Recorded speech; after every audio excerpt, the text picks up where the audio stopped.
pictures that I'm about to show you represent one of the most important sides of business: marketing.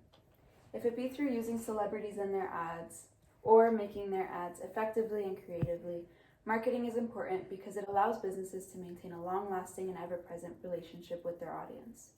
Even using sponsors with large platforms to grow an audience like Fitty. Using Kylie Jenner, a celebrity with one of the biggest social media platforms. It's a smart go. Or even sponsor posts for Kellogg's cereal. It's not a one-time fix. It's an ongoing strategy that helps businesses flourish. Because customer engagement is the heart of any successful business. Companies are always finding new angles and ways to gain an audience. In this case, Greenpeace uses straightforwardness to address a problem such as the climate crisis. It's something that is hard to look at, but we really need to see it. Or how about gender equality? This was a clever campaign ad done by L'Oreal, though I did want to get more into depth about an aspect in marketing that we hear but never really understand: subliminal marketing. My name is Juliana Hernandez, and I'm going to be talking to you guys about the subliminal marketing and its effectiveness. Subliminal messages is an effective way to always stay relevant to an audience through marketing. So I wanted to cover some topics, if you think otherwise, which are going to be: what are subliminal messages? What are some types of subliminal messages? What are real-life examples of subliminal messages? And lastly, do they really work? So, what is it? Subliminal messages are stimuli that lie below the threshold of conscious awareness. We can't perceive a subliminal message even if we're looking for it. So let's backtrack and give a little definition of what threshold of consciousness is. The definition is that it's the minimum above which stimuli enter awareness, characterized in terms of stimulus intensity, duration, and relevance.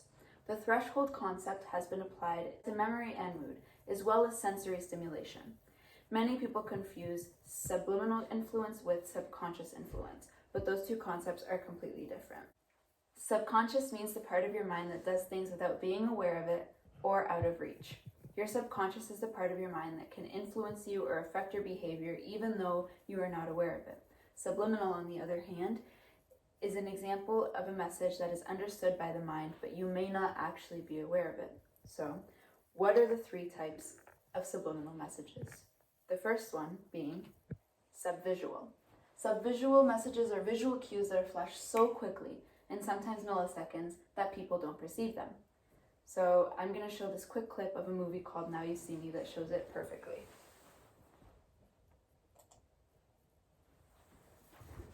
I'm going to flip through this deck, and I want you to see one card, not this one. That's too obvious. Pay close attention. That was too fast. I'll do it again. Are you ready? Mm-hmm. Okay. Now, did you see one? Yes. Do you have one in mind? Yes. Now, do you see your card here? No. That's because you're looking too closely. And what have I been telling you all night? The closer you look, the less you see.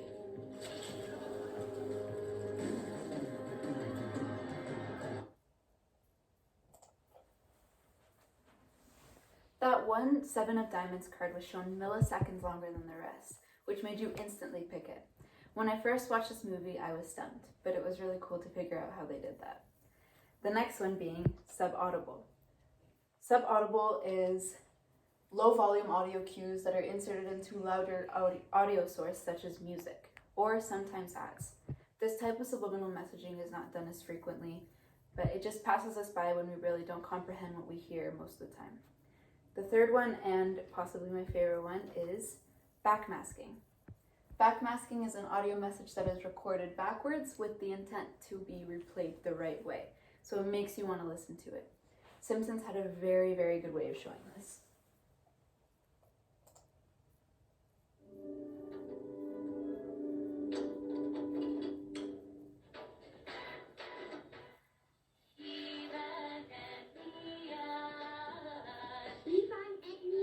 He keeps saying that. Wait, what was that? Uncle Sam? Let me play this backwards. Join the Navy. Join the Navy. They're recruiting people with subliminal So that clip I think is a perfect example of all the three coming together without the sub audio, but it's still the backmasking and the sub visual. So those are pretty cool. But how about in real life? What are real life examples of subliminal messages? Well, we see them every single day when we look at logos all over the place. The first one that I found that was a really good one is Tostitos, the chip brand that we all know and love. So if you've never realized it before, the two T's in Tostitos actually resemble two people holding a chip and sharing it in a bowl of salsa. The second one is Amazon. Amazon is one of the biggest e-commerce platforms on earth. So they have an A with an arrow to Z, symbolizing that they have everything from A to Z. And lastly, Baskin-Robbins, which subliminally shows the 31 to symbolize the 31 flavors that they have in store.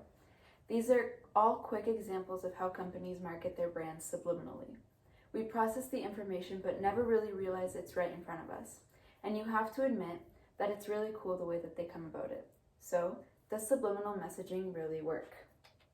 It does. Instead of pictures and showing you, how about a real life example? Let's think of the word lucky. Now, the word lucky has always been something that we want to have, we want to do. Okay, so how about I ask you to pick a number between 1 and 10? Right off the bat, most people will think of the number 7. This is because we have subconsciously connected the number 7 and correlated it with lucky. 7 has always been considered a lucky number. So, for subliminal messages to influence behavior, people must already want to do that behavior. For example, researchers found that subliminal messages relating to thirst were only effective toward participants who were already thirsty. For people who weren't thirsty, these subliminal messages made no difference. Social media is the greatest platform because billions of people are on the web with different needs and wants, thus giving us a greater area for advertisements to draw them in and get them into the product or service. So to recap everything that I was saying, subliminal messages can't control your behavior, though they can guide your decision if you're already looking to make that decision. They just help you push you a little way. Second, you've seen the 3 different types of subliminal messaging used in the media: subvisual, subaudio, and backmasking. And lastly, the ways that they've been used in real life. What more do you need? It's pretty effective. Thanks for listening to my presentation.